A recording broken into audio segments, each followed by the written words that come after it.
welcome to an episode of Horror Movie Night. Now, unfortunately, there's going to be no Adam on this episode. He got called into work, but though he didn't write an intro to this episode, he did write his thoughts on this movie that we're about to discuss, and I think that I should start with these. This movie is the pinky that I let a girl put in my butt. But that's it. Only the pinky. That's as much as I'm okay with. So I'm only okay with about 15% of this movie. But it tried to shove its whole fist up my ass. And I'm not okay with that. Get fucked, Scott. We're talking about Stung, as selected by Scott from 2015. Man, I thought that he was on the right track with talking about butt stuff, but then took a left turn into fuck you, Scott. So I guess we're not friends anymore, Adam. We're broken up until next week. So you picked this movie. You've been talking about this movie forever. Since 2015. Yeah, you once believed that this movie starred David Carradine. David Carradine, but instead it stars Lance Hendrickson. Lance Hendrickson? Is he related to Jimi Hendrickson? I don't... Okay. It's Lance Henriksen. Yeah, but it's Jimi Hendrix, so I don't know where you were going with your joke either. Listen, I'm pretty sure that at least one person, Rudy, is going to back up my joke this week because he liked my joke last week that you didn't like. So, whatever. I'm okay with it. All right, so I had blind bought this movie because you had raved about it, and you were going to pick it, and Scream Factory was doing like an insane discount for its 5-year anniversary, and this was put out on Blu-ray and DVD by Scream Factory, so I figured, all right, good enough time as any. But see that, wait, just let me pause you there. That was your first mistake because it's on Netflix for fucking free, dude. Yeah, but you know what? I didn't hate it. I didn't hate it like Adam hated it. I'm going to watch this again. It might not be on Netflix forever. It's not a magic movie, but it's a good time. I know exactly why you like this, by the way, because it's gooey. It reminds me so much of Ticks. Mm-hmm. It's literally Ticks with bees. They're wasps. Wasps, whatever. Don't antagonize bees, man. But yeah, like, it is so gross. Like, even from the opening scene, it's kind of gross. Oh yeah. But like, I don't know, the opening scene I kind of dug. I liked it. Reminded me a little bit of like the opening to Men in Black, when you're like flying the bug as it's flying through everything, and then something bad happens to it. You know what I thought the beginning of this was like? It felt like the beginning of this movie, and I didn't notice this the first time I watched it, but the beginning before there's like this bee that's flying around this like idyllic countryside, and then it gets killed by this killer wasp, whatever. But it felt like the beginning of an episode of Pushing Daisies. Yeah, no, I could see that. I could absolutely see that. So we're introduced to Julia, who's played by Jessica Cook, and she is fucking gorgeous. Oh my god. Okay, so that is so funny that you say that, because I have a note that's like, you know what? Everybody at the party is talking about how Julia is so hot. I don't think she's that attractive, and they should have found a girl that was like way more attractive for them to drool over, but wow. There we go. I guess I'm just an idiot. Well, no, but the flip side of that, so I thought that she was kind of cute when I was watching the movie, right? So I go on IMDb to like find out more about her, and like I think that they maybe uglied her up just a little bit. I think that, well, okay, here I don't think you're wrong. I think they planed her up a bit because she's not a striking looking person. And I think that's because I think later on in my notes, it doesn't even matter, but like, I do think that she's attractive. It's not like I wouldn't like see her on the sidewalk and be like, that's a cute girl. But I think that at best she's cute. I don't think that she's fucking hot, like you do, which is no, and it's totally fine because that's personality Like that's a personal preference. But I looked at her Instagram because I was like, "Has this girl been in anything else?" Actually, I looked up a bunch of people on this to see if they'd been in anything else. Yeah, she's And been like an extra and stuff at the most before yeah, this movie. she hasn't done a whole lot, but she's kind of like Instagram famous. And girls that are Instagram famous are just Instagram famous for being attractive. And she's always posting pictures of like smoking weed. Like she lives in California, it's legal there. I don't give a shit. She can do what she wants. But she just seems like a really 20-something girl, like California girl, and she always wears a fuck ton of makeup, and at least in her Instagram pictures. And there's nothing wrong with that either. It's just she's a very specific kind of like Cali girl, and I think that she's cute but not hot. But then when they put a shit ton of makeup on her, like, yeah, she's attractive. But that said, when she gets bloodied up later on in this movie, I understand the appeal. I think for me, and I'm looking at the pictures on the IMDb page that I just sent you, a big element is her eyes. She's got these beautiful blue eyes, which goes a long way. Well, and she's got dark hair and blue eyes. Absolutely, that's my type. I'm not gonna say no to that. Okay. That picture that you sent me, and for anybody listening, she looks her like main IMDb photo, basically. Okay. Look her up on IMDb. Yeah. I did see that picture when I went Googling her because I went looking at her IMDb. The thing about that is that she looks like a less plastic Megan Fox. And yes. Actually, I picked Jennifer's Body, and I still love that movie, and I will defend it till the day I die. I feel so bad for Megan Fox, though, because she was absolutely stunning before all the plastic surgery. Like, she was perfect. And Megan and I talk about this sometimes when Megan Fox comes up. But I feel like she got eaten, like chewed up and spit out by Hollywood. And I don't know if Jessica Cook is like that. I'm not trying to say anything about her lifestyle or even about Megan Fox's lifestyle. I just feel so bad because if you look at pictures of Megan Fox pre-plastic surgery, she is like a knockout. And then she looks kind of plastic now. Yeah, but that's fine. So now that we've basically ogled the, but that's what everybody else at the party is doing anyway, so it's all right. Yeah, so we're at this party, and all of a sudden they don't waste any time. They get right to the bee attack, which I appreciate. I really appreciate that about this movie, but it actually leads to a huge dragging feeling because this movie is only an hour and 20 minutes long, I believe. But it feels like 2 hours because since they don't have a whole lot of exposition, we get screwed over by the pacing of the beginning. And then they're like, okay, well, where else can we go in this story? Yeah. And that's why I feel like my notes kind of are I've got a few random quotes and then just kind of random moments that I'm like, oh, that was cool. Like, yeah, it does just like, there's not much in the department of plot line. Like the wasps attack and people die and some people turn into wasps. Yeah. Well, but like, that's a genius concept. It's worked in literally dozens of films and it worked here. Here's my, let me get this out of the way. My biggest problem with this film is the amount of CGI. Because in 2015, like, I don't really think that, like, CGI blood was that popular, but it's, like, everywhere in this movie, and it does not look good. Some of it didn't bother me, but holy shit, like, the end of this movie, it's out of control. Like, when there's, like, the giant wasp on the front of the truck and, like, things are on fire, and it's just, like, it's just two human beings standing in the middle of a video game at that point. Like, it is... Yeah. It looks so bad. It's Stay Alive level bad CGI. Yeah, but then there's other points where, like, when they first just show the giant wasp on the side of the building, say, like, that looks dope. Like, that's what you use the CGI for.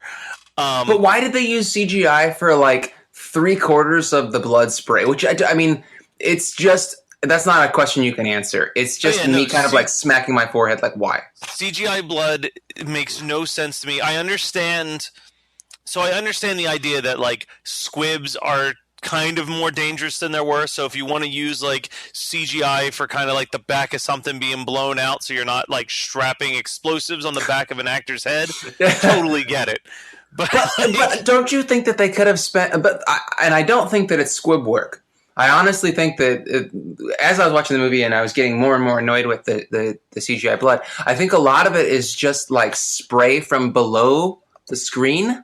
and that's what I mean. That's They could have pointless. easily done that. They could have just put some of that. They could have had somebody laying on the ground with like two people laying head to head, with a mouthful of fake blood and straws, and just go. Well, so like if you listen to my short little interview with Heidi Cox that I put up as a bonus episode this week, like she talks about how they like reverse engineered a vacuum for like blood splatter on that movie. Like it was just like boom, like they just fired it out of the vacuum and there was your blood splatter against the wall. But isn't that's what we love about the movies that we watch? Yeah. Like all the stuff from the 80s, there was no such thing as CGI blood back in 1987 or whatever. And so people got creative. Like Sam Raimi, I know that we like to rag on him, but it's really because we fucking love his work. Yeah, and it's because it's hard to really...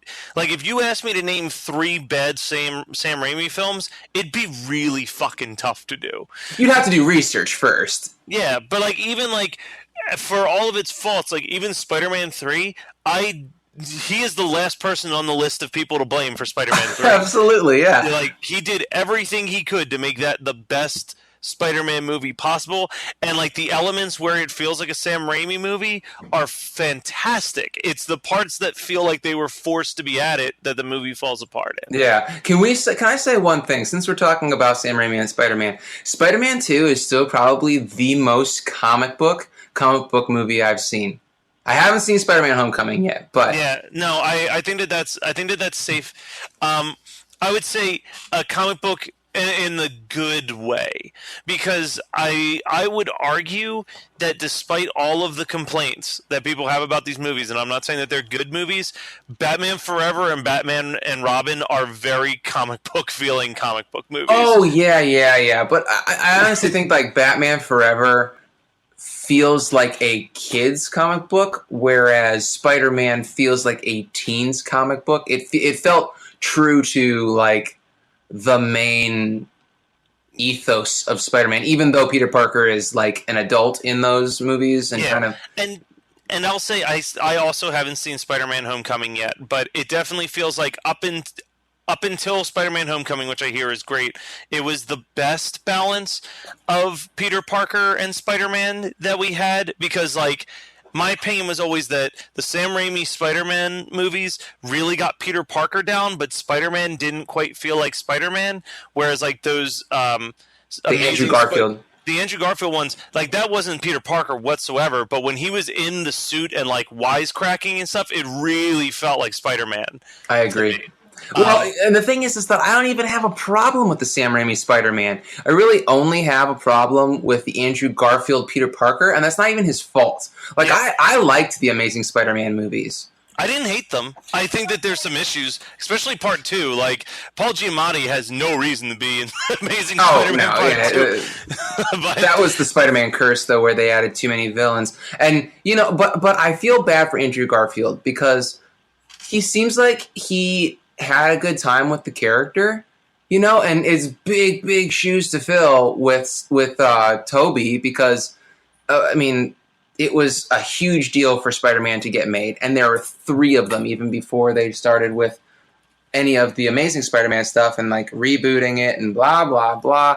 But I don't know, I don't love Spider-Man as a character. I don't really love the Spider-Man movies or franchises, but I feel like the guys that played those characters kind of get a bad rap, because, yeah, neither of them were 100% what the character needed, but I feel like they both did a great job. They were good casting overall. But I do think that Tom Holland, at least from what I saw in Avengers or in Civil War. Yeah, he was perfect. He's perfect. And they got, like, he's the right age, he's the right build, he's got a great personality for the character, and we've just spent 10 minutes talking about Spider-Man when we're supposed to be talking about a different kind of bug, wasps. That's fine. Yeah. I mean, I don't have that many other notes. I have one thing that I wrote that I feel like you're going to understand what I mean, even though it could apply to a bunch of scenes. But I just wrote, "Holy shit, that transformation!" Is it the one with the? Which one is it? The cougar? Where like the I can't remember any characters' names, but it's the character that Cliff Collins Jr. plays when all of a sudden the arm starts to like burst out of his shoulder, and you realize that like, he got stung on his his hump. Well, that was actually really clever writing, in my opinion. I mean, and I know that you don't come watching a movie like Stung, like a giant bug movie. You're not expecting cleverness. It's really supposed to beat you over the head with like comedy and action and gooiness.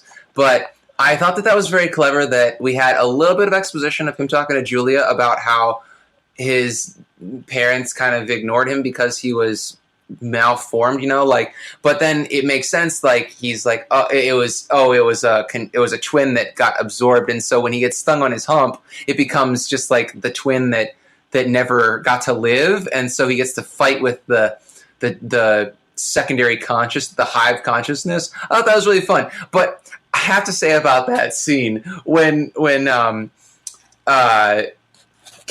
Lincoln from Agents of S.H.I.E.L.D., that's Paul's character. I don't think you watch Agents of S.H.I.E.L.D., but the guy that plays Lincoln on Agents of S.H.I.E.L.D. would have been such a better casting for this, because he's not likable. Paul's totally not. I mean, I guess that's the point, but he's like totally not likable in this film. He's kind of a douche all over, and he's like kind of a nice guy. He's like friend zoned. He's like talking to Lance Henriksen, who is also the best shitty mayor ever. He's so self-centered. I love it.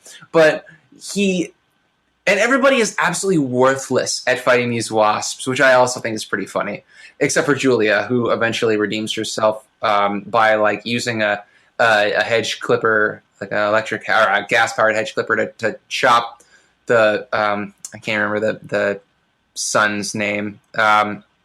But she chops him in half. But when Paul is talking to the mayor when they're in the basement drinking, he's like, I thought that she'd appreciate that I was here, helping out. I'm like, dude, where do you get off?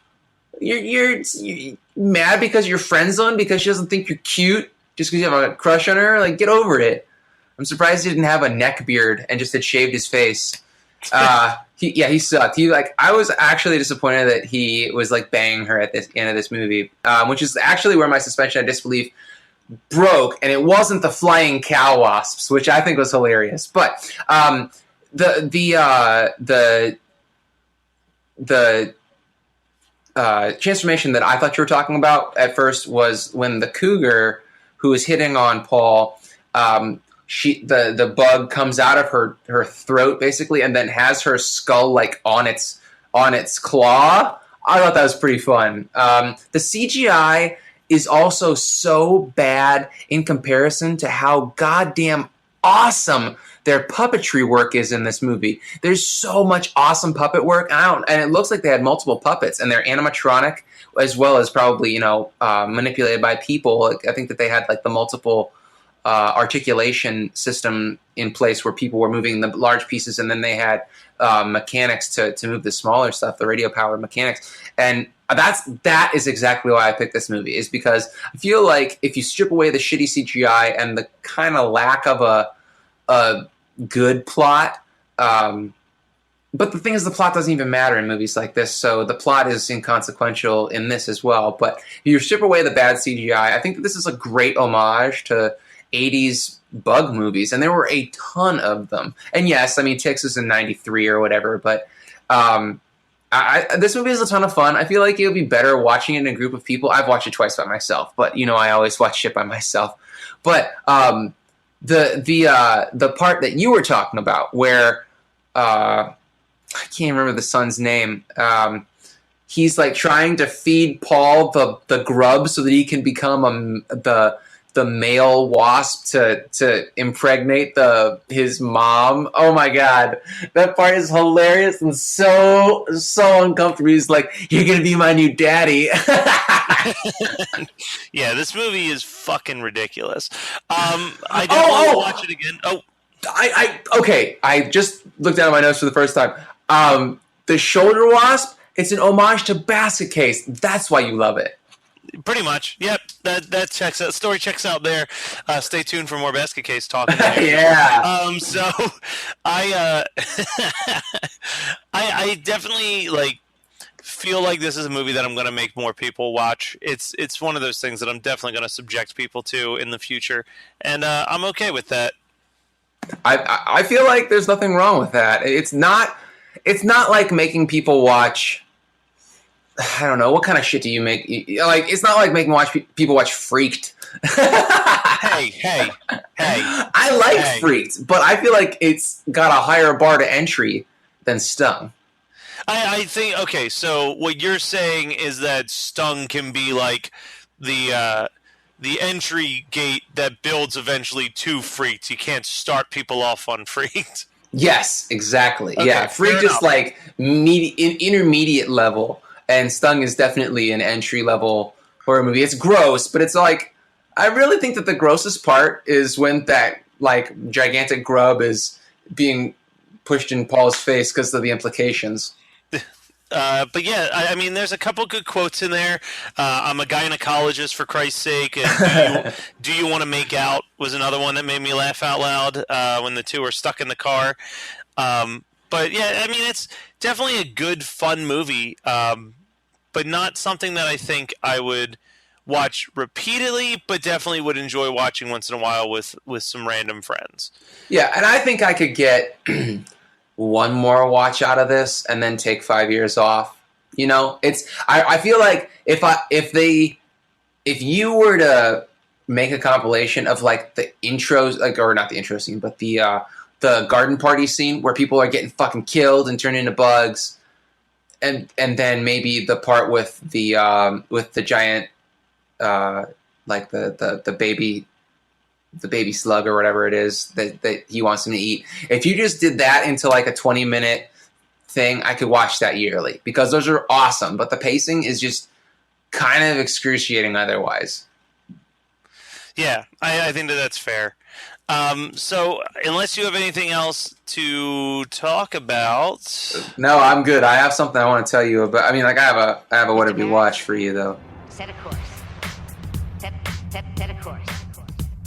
Set a course for the unstoppable Jack and Jen podcasting the impossible. Star Trek Voyager being the material. Wine is the vehicle, just like milk for your cereal. Here we go, blasting to the Delta Quadrant. Uncharted territory, but we're on it. So pour me another glass of Cabernet, cause it pairs well with zipping across the galaxy.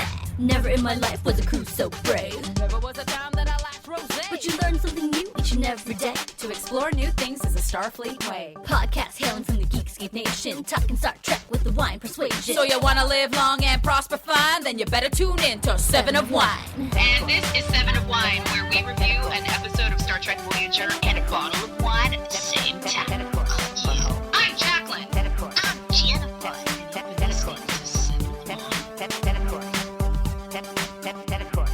All right, then. Do you want to go first? Sure, I'll go first. Do you think you got a good ender? Maybe. I mean, who knows? Without Adam here to rip apart all of our conversation pieces, then I have no idea. That's true. All right, so what I have to talk about is two things. Someone had actually mentioned this in the Facebook chat and Facebook page, and it reminded me that I'd never brought it up. But the movie The Unholy, I got that through Scream Factory a while ago as a review copy.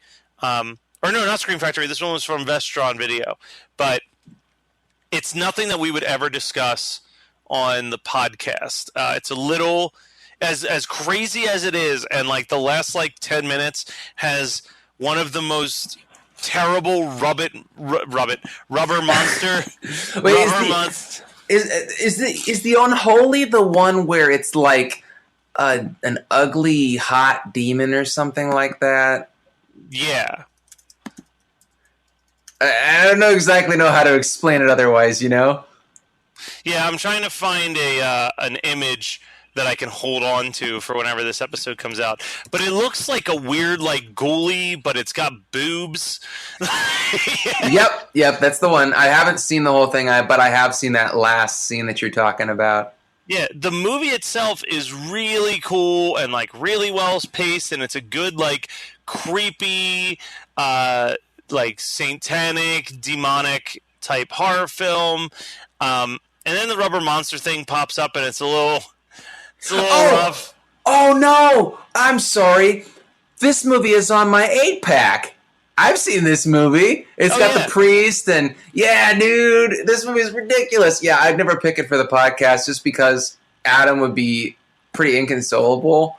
But it's a little long. It's very it is. dry. It drags. Yeah. It really drags. But when it works fucking beautifully. But it mostly drags. Yeah. But yeah, no, the Unholy is a really fun movie. I definitely recommend it. If you can sit through a few of the points when it drags, you get super rewarded for sticking through it. And I want to give a shout out to a podcast that I found out about when I was in San Diego Comic-Con. I threw it up on the Facebook page earlier this week, but Fright School is so much fun. It's so charming. That's the only word I can come up with. It's a charming podcast. I'm not sure if you had a chance to listen to it yet, Scott, but it's two dudes in San Diego. Not that it matters that much, but I think it's part of the charm is that they're both gay, which gives a very interesting perspective to things. They get very insightful in the beginning of the episodes, referencing some of the horror stuff that they watched recently. So it's a lot of like what happened in American Horror Story, or they'll talk a little bit about RuPaul's Drag Race and stuff like that. So it's that I think adds a cool element to it. But basically, the one dude's a huge horror movie buff. The other guy's never watched horror movies before, so they sit down, and the friend who loves horror movies bought a college textbook on horror movies, like that you would teach a class on horror with, and built a curriculum to teach his friend about horror films. So like episode 1 is about Dracula, episode 2 is about Psycho and Night of the Living Dead, and then eventually they get there. Like right now I'm at Texas Chainsaw Massacre. Like they just go in chronological order of the films that were released, and they use it as jumping off points. So like use Dracula to talk about the history of vampires, and use the Thing from Another World to talk about alien movies and stuff like that. So it's really kind of cool. It's insightful. It's also fun just hearing like one person who loves this stuff, and then like someone who really has never watched it and has been sheltered from it, and their different opinions. It's a really cool podcast. So I can't. It's on my list of things to do. Yeah, and I mean it's only like 17 episodes. They literally do 16 weeks of class. I haven't listened to the final yet, but there's the final girls episode, and then they'll be back for another class very soon. There is a chance that they might have a guest substitute teacher, possibly discussing, I don't know, sleepaway camp. And so keep listening for that. But yeah, that's the two things that I really... Actually, you know what? I'll throw one more thing in here because I don't feel like talking about this when Adam's on the podcast. Because he's going to listen to this and be so dejected. He's going to be like, guys... Well, no, there's a bunch of stuff that's on Netflix that most of us have watched and that we can discuss, and I want to save him for one of those two discussions. But this one is, I sat down and I watched The Keepers, and like amazingly well-made docuseries that just leaves you feeling so distraught and broken by the end of it. Yeah, Megan watched that shit, and she was like screaming at the TV/computer whenever she was watching it, and she was like, "You need to watch this." I was like, "Honey, I was Catholic for like I was Catholic for 19 years. I already know all this." Yeah. Well, it's funny because my mom had watched it before I did. Like, she just watched it on a whim because she was told to check it out, and she was raised Catholic. And then I was watching it, and she came in during one of the episodes, like I was watching in the living room, and she just started, like, as soon as like one person showed up on camera, she's like, "Oh, that liar, they're such a liar." Like, she gets like so fired up and angry about these people. And it was awesome seeing how like my mom was as equally enraged by the film as I was. So or the documentary as I was. So I definitely think that it's worth watching. This isn't a spoiler, but it's something that you should have fair warning on because it caused a bit of a debate at work, where my one coworker was complaining that he hated it because there was no like big revelation, like with Making a Murder and a lot of those other docu-series. And I said, yeah, but that's the reality. Like, to me, I think it's more interesting and kind of sadder, because the reality is that these people are probably going to get away with it, and they're always going to be able to get away with it. And that's what's important about it, is making us aware that it's happening. Anyway, sorry, that's my long rant. I ended on too serious of a note, so pick us up, Scotty boy. All right, well, so, and you can cut this if necessary. Did I talk about Castlevania yet? No. Is Castlevania good? Okay, so, I watched it, and it's 4 fucking episodes. Like, it's such a tease. Like, there's no point. It's great. It took me a minute to get into it. It basically feels like 4 episodes of Metalocalypse, but without the jokes. Like, you ever watch Metalocalypse with, like, Death Clock? So I've never watched Metalocalypse, but our booth was right next to the head animator of Metalocalypse, so I got to talk to him for an entire week at San Diego. Oh, okay. All right, well... I'm familiar with it, though. I know who they are and all that. Yeah, you just need to know, like, the concept, and so it's them in the studio interspersed with, when they play out at shows, it's like fucking mayhem, and people die, and there's just, like, gratuitous violence, like, comically gratuitous violence. That's exactly what Castlevania is without the jokes. Castlevania is Dracula's wife is burnt at the stake as a witch by this kind of corrupt priest, and then Dracula is like, fuck it, you're all gonna die. And he unleashes this interdimensional portal from hell, and children are dying, babies are getting dismembered, people's eyes are getting gouged out, people are screaming everywhere. There are rivers, literally rivers of blood in this town. It's incredible. I mean, it's animated, but it's still damn cool. I don't love the fact that everybody's face looks like an anime character, which felt like it was kind of a, hey, let's co-opt the obsession with anime and kind of like bring that into Castlevania, because Castlevania, I mean, I guess later Castlevanias like the DS, like the Nintendo DS ones and stuff like that, have a much stronger like anime and Jap animation kind of like, is that a Japanese animation? Jap animation, is that a thing? Anyway, yeah. They have much a stronger slant than the original stuff, which was a lot more classic in my opinion. And I never played those games. I only played the ones on Nintendo and Super Nintendo. So I guess in like the grand scheme, it feels right. But for me, it's not something I liked, but it's not enough of a detractor for me to be like, don't watch Castlevania. But it's only 4 episodes, and every episode is 20 minutes long, and it felt like a third of a season. Like, they didn't even do anything. It's just like they got to basically what would be the end of like the second episode of a real TV show, and I was like, okay, well, where's the rest of it? I actually fell asleep at the end of the 4th episode 3 nights in a row, and I was like, whoa, how many episodes did I miss? Fucking none, apparently, because I kept going back and like, okay, I missed 5 minutes of the last episode because there were only 4 episodes. But I really like it. I'm looking forward to seeing more, but I really wish that they would have put out an entire season of it, or at least had some sort of conclusion, because it made no sense for them to put out 4 episodes. It felt like very unfinished. It felt rushed. 4 episodes of 22 minutes, you might as well just put out a Castlevania movie. Like, yeah, but the thing is that there wasn't even enough time for them to, or there wasn't even enough character development for them to have there be like a good stopping point at 4 episodes of 20 minutes. It's just weird. In any case, it was fun. I enjoyed watching it. I'll probably rewatch it when they put out the next section. No biggie. Also on Netflix, and somewhat controversial apparently, is XX, the all-female anthology horror that came out, I want to say, in January or February. Yeah, so I feel like there was discussion on our Facebook page about how it was complete garbage. Right. All those people are idiots. Well, no, they're not idiots. I think that the expectations were way too high for that film.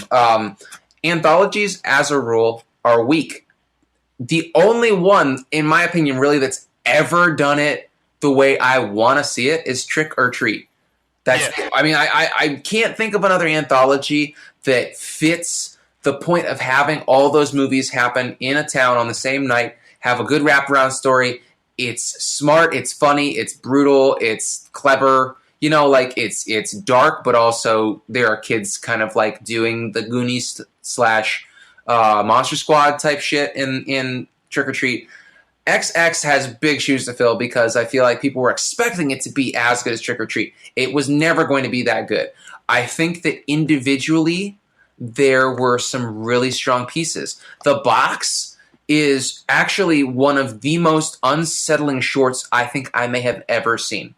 And I don't talk about this a lot, but I've struggled with my weight and eating enough and my like mental anxiety, things like that, for my entire life. And I'll be that way forever. Like I take medication for it and it's helpful, but watching The Box was the most tense short. You'll have to watch it to understand. I don't want to spoil it for anybody. It's kind of hard to actually spoil it because I think that people's main criticism of it is that not enough happens in it. But actually, that's what's so unsettling about it. It's just so dark and so helpless and hopeless. I can see why a woman would write it as like, I don't know if the woman who wrote it and directed it is a mother. I don't know if she has gone through any sort of anxiety about food or eating disorder or anything like that. But it's really dark. I can understand why people didn't like some of the other shorts, but I understood the point of all of them, and I thought that they were all very strong. Together, I think that the film is it's weaker together than they are individually, and I think that that's the big problem. But I would put it on par with VHS 2, which I like better than VHS 1. So there's that. I think that's the common consensus with VHS 2 is that of that franchise, it's definitely the best one that they made. Well, and the big problem with, I think that my biggest problem with VHS 2 is that it's so much better than VHS 1 strictly because of the cult story. It's just that's the best thing that they've done. It's one of the best shorts since Trick or Treat. So I don't know. It's kind of hard to say like, okay, VHS 1 overall was a better film when VHS 2 has such a powerful, such a well done short within it. Yeah, I would, as far as like anthology films, while I agree that Trick or Treat's probably like the last one that really fucking knocked it out of the park and showed what you could do with a good anthology, I still, and I've said this time and time again, and I will stress it over and over again, that Tales from the Hood, despite its absurd name and cover, is the best anthology film that has ever been made. And I'm including Trick or Treat in there. I'm including Creepshow 1 in there. It is so smart. It's got such a good wraparound story. It's got genuinely scary stories, which is super fucking hard to pull off. And it actually has a message. Like, it has a moralistic message hidden inside of it. Like, the only way I can describe it is, like, think the movie Get Out, but think 4 or 5 miniature versions of Get Out mixed into one horror film, where it's just like, here's the Get Out version of a zombie movie. Here's the Get Out version of, like, a killer doll movie. Here's the Get Out version of, like, a Monster in the Closet story. And they just build all of these, like, they take all these different horror tropes and they put a very, like, culturally aware, social-minded twist on it, and it makes it all the more horrific. But also fun. Like, it's that's the craziest part, is when you're able to do something that's, like, smart and socially aware, but also really, really fun to watch. Like, I love watching Tales from the Hood. It's not like, oh man, this is a struggle, I gotta sit through this because it's so depressing. Like, I have a good time, I laugh, the kills are rewarding, but I also acknowledge, like, man, this movie's saying some shit. Like, yeah, and you know I love me some socially conscious horror. I've been putting off Tales from the Hood for so long because it's not readily available. It hasn't come up on Netflix or Shudder for me to watch, so it's been low on my priority list. But But I based on that, I will absolutely watch it. I'll try and watch it before our next episode so that I can give you my thoughts. All right, sounds good. But yeah, like when Scream Factory announced that they had put it out on Blu-ray, that was some of the biggest news in a while, because that was one that, like you said, just not readily available. The DVD was like, if you listen to the bonus episode, we brought this up when I was talking to Ben from Sci-Fi, but like the previously owned DVDs were going for like $40-$50. Like it was like the hot ticket. Everyone wanted to see this movie and you just couldn't own it. So I think that's it. I think that's all we have to say. We'll be back next week with Adam, but this was Stung from 2015. We didn't want to leave you guys hanging with like another retroactive episode or stuff like that. So I guess we're always good at showing the wizard behind the curtain. Basically, when I went to California, we kind of fell really behind on being able to back catalog the shows, and we're trying to get ourselves back into the forefront. So give us a little bit of time. We're probably going to have like one of the more grueling recording schedules over the next like 2 or 3 weeks, but ideally it'll be so we can get a good head start into the end of this year for a big, award-winning gold medal finish in December. So, a golden shower medal finish. Yes, because we're getting a new version of Rawhead Rex on Blu-ray. Yeah. So don't forget that you can always check us out at hmnpodcast.com, built by Stephen Bay, one of the most incredible people that we have ever been blessed to have listened to our podcast. I will continue to blow Stephen any chance I get, because that dude does so many good things for us. It really helps that he's attractive too. Crazy attractive, and we love all of the fans out there. So as much as you should be checking out hmnpodcast.com, even more so you should be going on Facebook and searching Horror Movie Night Podcast and finding the Facebook page where there's lots of good chatter. You will notice, if you haven't joined the group yet, that when you go to join the group, there will be a question asking how you found us. Just answer the question. It doesn't have to be a long, elaborate thing. It's just a way to help us keep people out who are just kind of rolling in to like sell sunglasses and random ass shit.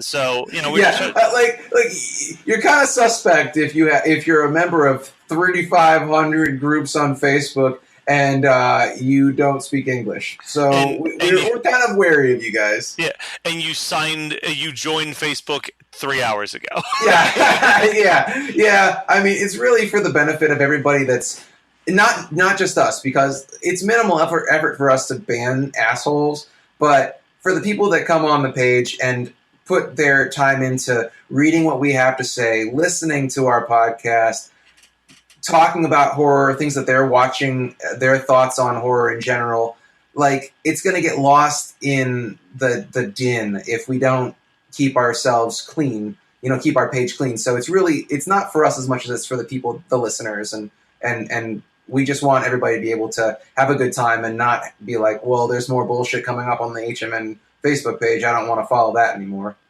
Yeah, and one last thing while we're talking about that is I think that we've never actually addressed it on the podcast, so I want to address it now. If you're curious about posting your stuff on the Facebook wall, I stick by this simple rule. Anybody who's actively participating in conversations is free to post. You know what I mean? Like, I think that people get afraid to post, and then other people just kind of post whenever. There's a guy, Tony, who is super active in that Facebook page all the time. He posted a short story. You should absolutely read it. And that's cool. Like, that's great. And I want to see people's writing. I want to see stuff like that. But I don't want you to just turn our Facebook wall into a spot to share your shit without actually commenting and joining in the other discussions, because that's not fair to anybody. But we've been preaching for a while. We will be back next week with another movie, yet another film that has a crazy-ass transformation scene in it. So almost like we planned it. Almost like we did, although I do have a note that like we've had a ton of movies with crazy ass transformation scenes like back to back to back to back.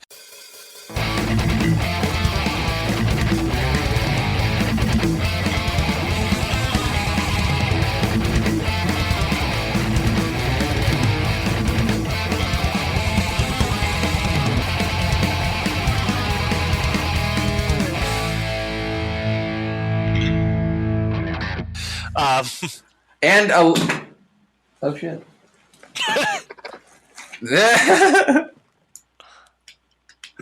Sorry.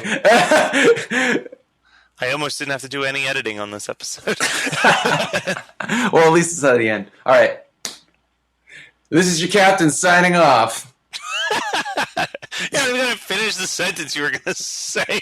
Fuck it, no. You're listening to the Geekscape Network.